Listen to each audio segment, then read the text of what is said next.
Hi, my name is Sarah, and I'm an event planner at the Orange County Library System, but I am also a published author.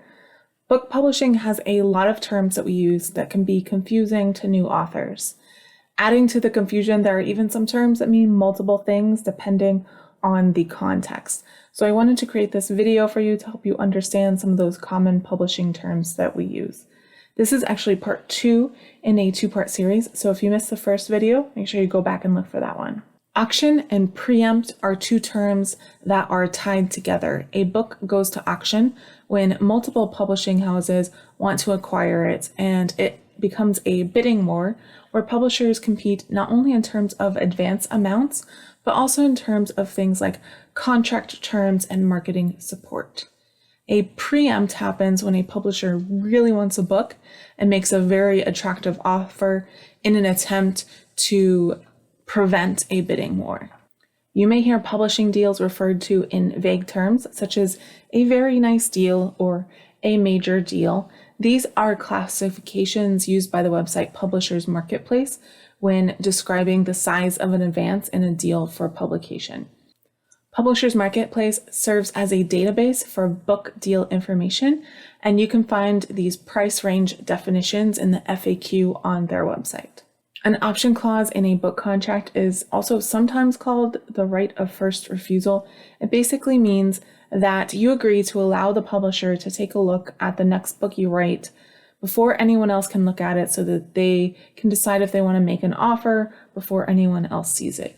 You don't usually have to sell the book to that publisher, but this is where a good agent can make sure that your contract is not predatory. The word option is also used to refer to an agreement to purchase film or TV rights for a book, so the word can be confusing.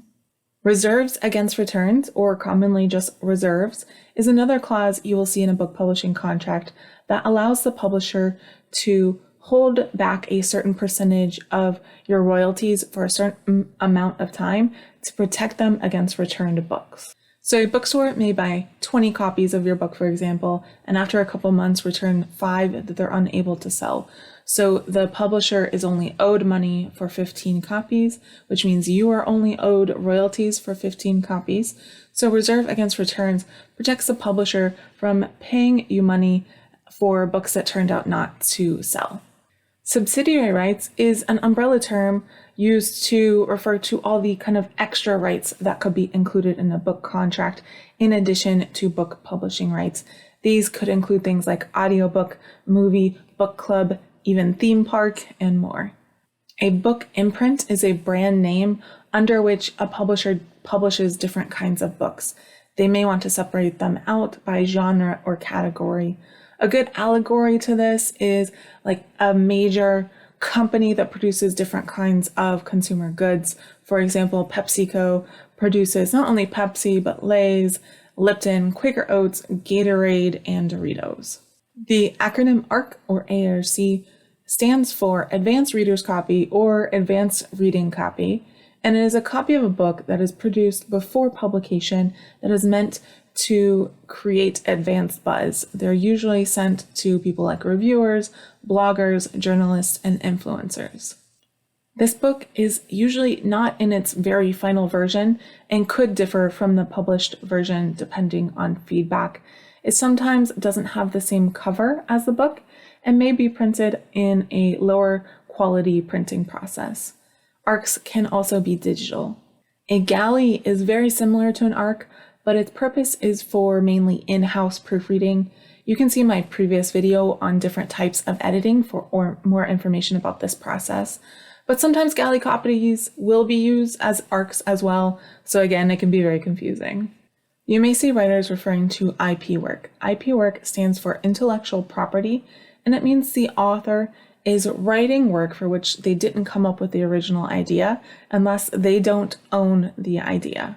IP work could include working with a well-known property such as Star Wars, or writing a concept that someone else has come up with, usually through a company called a book packager.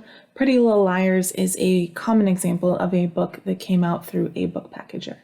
STET, S-T-E-T, is a copywriting term That means let it stand. An author uses it when they don't want to make a change that an editor or a proofreader recommended during the editing process. Many writers don't know that they can set things in the editing process, especially when something that is technically correct interferes with something that is stylistically appealing. There are two main types of paperback books. One is called a mass market and the other is called trade. Mass market paperbacks are smaller, sometimes they're called pocket books. They're usually of a lower quality and priced lower than trade paperbacks. They're often found in non-traditional book retail locations like grocery stores and newsstands. On the flip side, a trade paperback is essentially a soft cover version of the hardcover book. It's larger, higher quality, and priced higher than mass market.